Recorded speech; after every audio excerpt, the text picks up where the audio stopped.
just draft 1, and we'll put out draft 2. And then you guys can take a look and see how things change based on these meetings, the conversations, and doing the verifying of the draft. So why are we doing this? Why now? Why are we up to this project? So, like I said, in May of this year, the city adopted a new comprehensive plan. And it applies to the whole city. And in it calls for updating and maintaining our environmental overlay zone program, our environmental programs. So now it's our job to bring our programs into compliance with the comprehensive plan. So this is the first one out of the gate for the environmental compliance.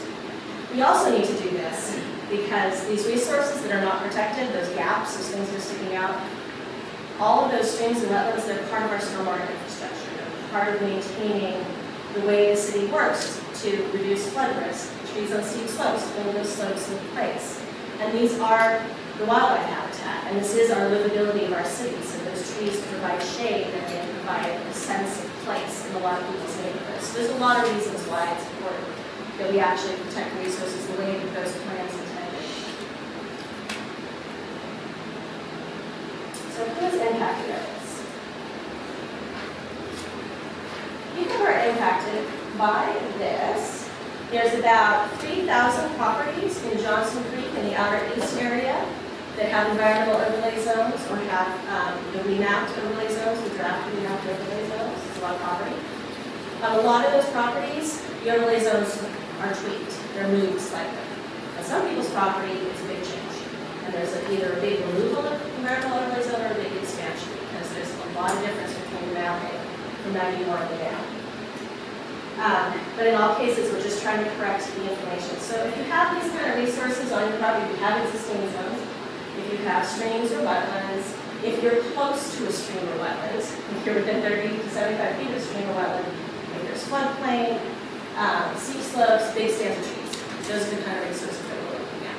But a clarification on the floodplain. The entire floodplain does not go into the environmental overlay zone. So what typically is an environmental overlay zone is the area closest to the stream, the area that's most likely to flood, the more frequent to flood, the vegetated areas around the stream. As the floodplain extends out, it ends up in completely developed areas. The environmental overlay zone does not apply there. There's a whole different set of regulations that also will apply in both places, but the apply out there in the environmental overlay zones don't. This is the schedule. So like I said, we are in Johnson Creek, the orange area, and the outer east, so looking at the views as well. Then we'll do, and we'll be on the ground from now until spring in that area. And we'll start at Columbia City, the green space this winter. We'll be out there until spring. We'll move over to the hills in the summer 2019, spring of 2020, Southwest Hills. Then everything will come together, hopefully in the fall of 2020, and go to the Planning and Sustainability Commission and then go to City Council for adoption. So until fall of 2020, we're just drafting, we're just doing the work to try to get rid of it through that time.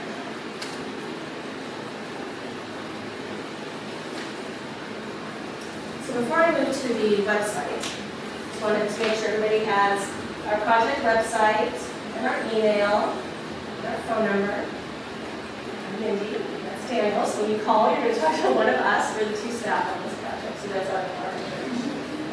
And I have cards too, if you just want a business card. So now I'm going to talk about how to use the E-zone map. There is a handout over there that all of our handouts have a big green on it. It's how to use the E-zone map. You can take one, follow along, take one with you.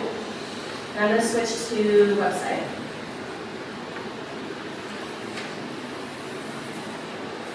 Okay. So when you go to our website, that's what it looks like. Very pretty. Lots of great pictures.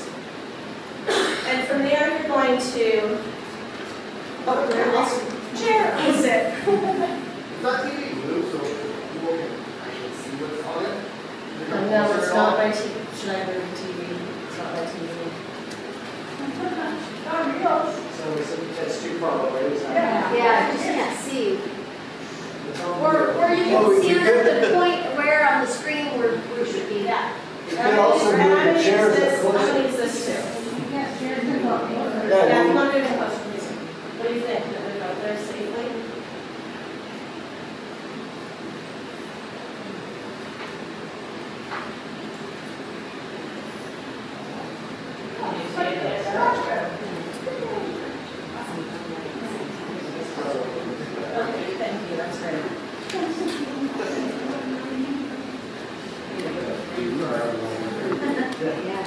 So when you open up the website, this is what it looks like. You're going to this very top button is review the e-zone maps.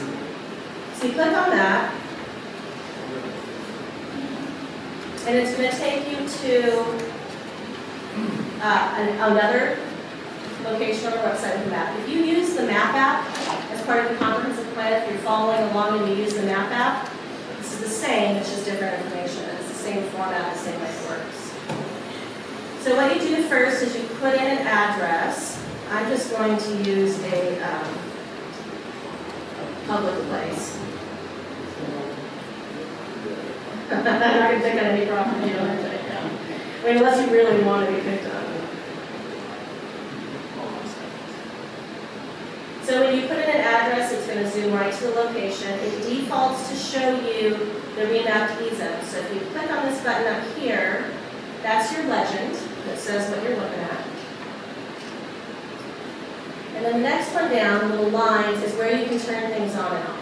So here you can turn on the existing environmental overlay zones, so you see change, what changes between existing and remapped. If you push the little arrow button, you can see the things that are showing here. You can also turn on, we've got other information here that you can look at, so you can turn on the hazards, which is your floodplain and your steep slopes. You can turn on wetlands.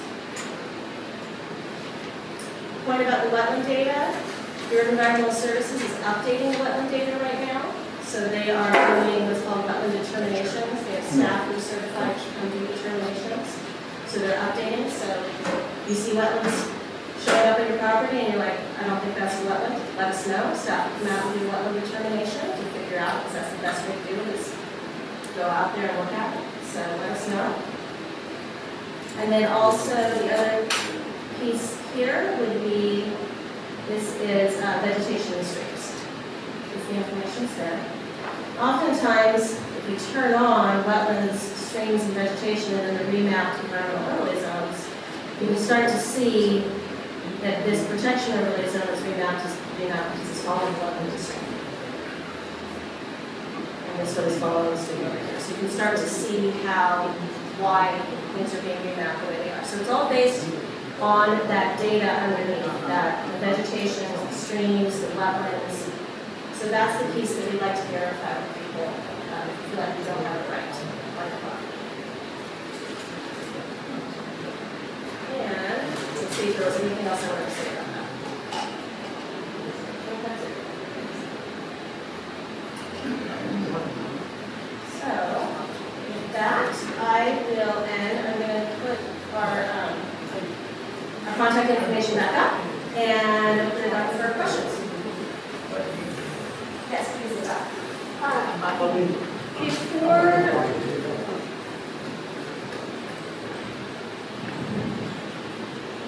How will this impact pending questions or permits on taking trees down or dividing a lot, property? Great question. Anything that starts its permitting process before this project is adopted is vested in the current code. So if you have a current permit that's being processed to divide your lot or add on to your house, it's vested in today's code as it is now. So if you have a dividable lot, and we've got a little strip of our backyard that's being preserved for the Oregon Trail, there's no water, streams, anything, just for the Oregon Trail. It's our dividable lot. If I want to divide my lot, what is this going to do in the future about dividing this lot? Sure. Dividability is based on your base zone and your lot size, not based on environmental zones. So when you come in to do a division, Bureau of Development Services, which is our sister bureau, will look at your base zone and your lot size and determine how many lots you can divide your lot into. That's not based on the E-zone. So the E-zone doesn't change if you can divide or not. What it might impact, however, is where those new lots can be on the site and how big they can be. Because with the environmental overlay zone, the dividing would be looking to move the division, move the lots further away from the resource. So basically, it could make that lot unsaleable. It could make it so that the lots that you are dividing maybe, that you're creating, like, I'm just making it up, but let's say you have one lot, you can divide it to 3. That's based on your base zone, and it's based on the size of your lot. Even with B zones on it, you can still divide it to 3 lots. That doesn't change. What changes could be, depending on where, we have to look at your site and figure it out. It could make each of those 3 lots smaller than it would have been without the environmental overlay zone. It's just one lot. So if you just have one lot, then it doesn't. It's a flag lot that's up against County View. So we should take a look, nobody's doing that, but we should look at yours together and take a look at it and walk through and see how it might impact you. Yeah, absolutely. We have our We've on-site already inspection scheduled for Oh, September excellent. 6th. Perfect, then we will be out there and we will And take a look and try to figure it out. Yeah. One last question is, what impact does this have on developers versus homeowners for building and cutting trees down and that? So this impacts primarily the people who own the property. So it's, it's your property and you own it. If you hire somebody to come in to develop the property, you're still the owner. And so developers just have to play by the same rules as everybody else. And I'm guessing that the expansion of this is based on flyovers and pictures from above where they look down and say, it looks like you have a lot of trees on your property, so we may expand your environmental zone? So aerials definitely come into play. We also use LiDAR, which is a satellite-based. It senses topography and vegetation. It actually is really accurate. We can figure out how tall trees are, even the species of trees using LiDAR. So we use LiDAR, we use aerials. We also use a number of other pieces. We use soil data, we use landslide data, floodplain data. Yeah, so those are the pieces we bring into it. Yeah. So But it's all remote sense, which is why we really need to come look on people's sites. Yeah, for sure. Other questions? Our property backs up to some of the city's green space. We're already having erosion issues to where the property's laying off. Is there somebody that we can talk to about that, about getting that fixed? And also, we have a lot of trees that are in the green space that are covered by ivy that are actually dying. And I can't find anybody who will come out and take care of that. Awesome. Okay, let's, when we take a little break after this, let's you, me, and Marie talk, and we'll figure out who to put you in contact with, and make sure we get you the right person, for sure. Yes. Is there any area where you are making the green space modern? What do you mean by that? Clarify what you mean by that. Well, I like mine being a third of the green space, and I want to get to under that. You don't want it to become not green space? Is that what you're saying? You want it to stay green space? Yeah. Yeah, so again, what we should do is for each person, we should look at the property and see what the environmental overlay zones and how they may or may not change on that. But you should be aware, and again, there's an 11 by 17 over there that's much bigger that explains this is just one tool. There's the tree code as well, which protects trees in and outside of the environmental overlay zone. There's the drainage way administrative rule that protects streams in and outside the environmental overlay zone. So there's a number of other tools that come into play too. And usually it's site specific to be able to figure out what might happen on your property. Yeah. But our intention is to continue to protect resources the way those plans meant for them to be protected. So that's what we're trying to do. Other questions?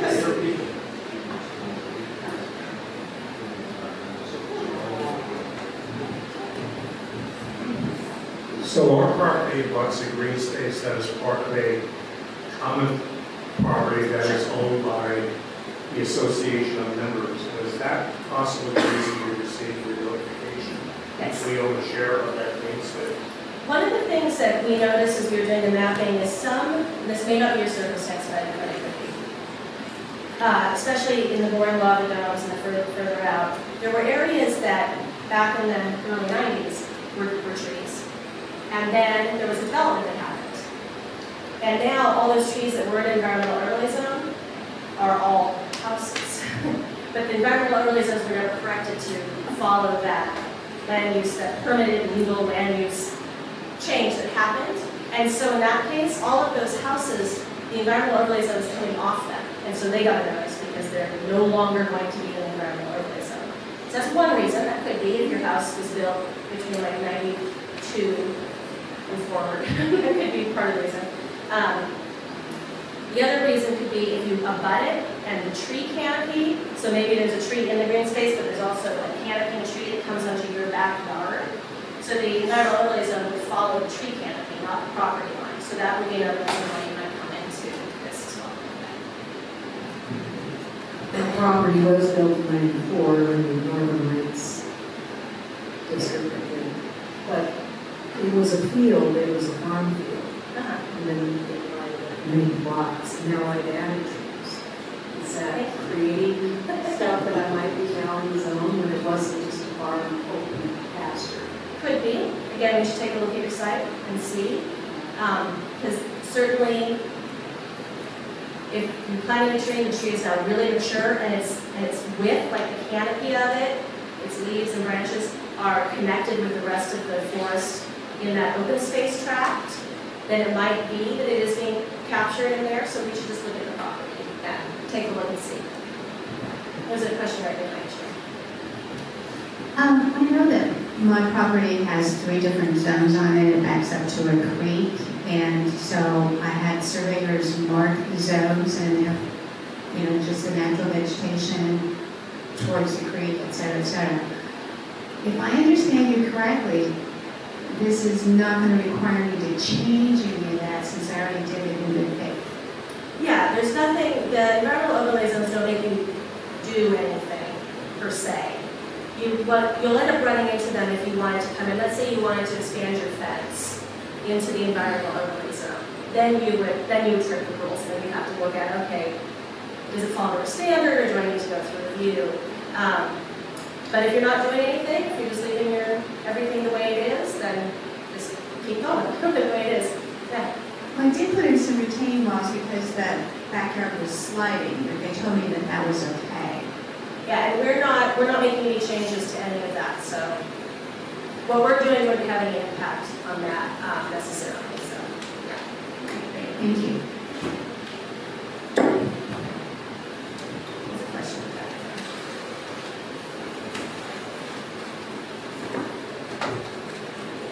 So you mentioned the canopy.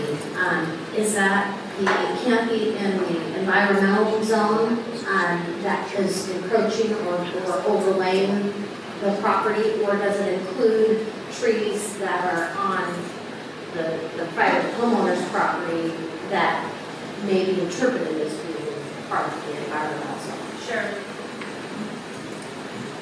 I'm going to answer assuming that you're in the Boring Lava Domes area. So each of these plans, yeah, so Kelly Butte. yeah, that's, oh, Kelly Butte, no, so you're in East Buttes and Terraces. So here's one of the really complicating factors that is hard for me and hard for you. It's really hard for me too to wrap my head around is, in Johnson Creek and Outer East, there are 5 plans, and each plan says a different thing. So it's not like they all say one thing, they say different things. And so in order to answer how a tree might have been captured, I have to know what that plan said. So you being in East Buttes would be different than if you're more in Lava Domes than in Pleasant Valley. Generally, in the East Buttes and Terraces plan, it says to pick up, in general, trees in forest clumps, so they're not just an individual tree, but they're all clumped together, and a lot on steep slopes. So picking up steep slopes and picking up the trees that are contiguous. So if you have a patch of trees and some of that canopy is on private property, it's still part of that patch. So the environmental overlay zone probably wiggles around the edge of that tree.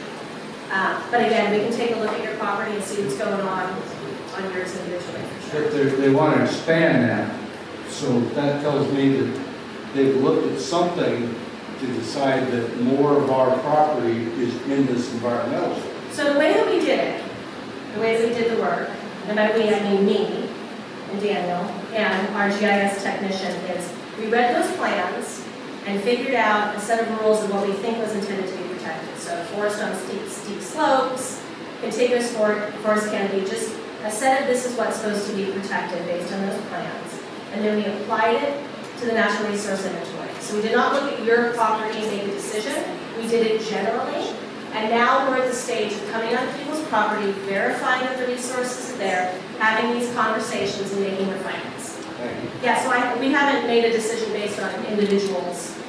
Unless if the exception is if there was a land use review that we knew about, that made a decision that we needed to represent in this work.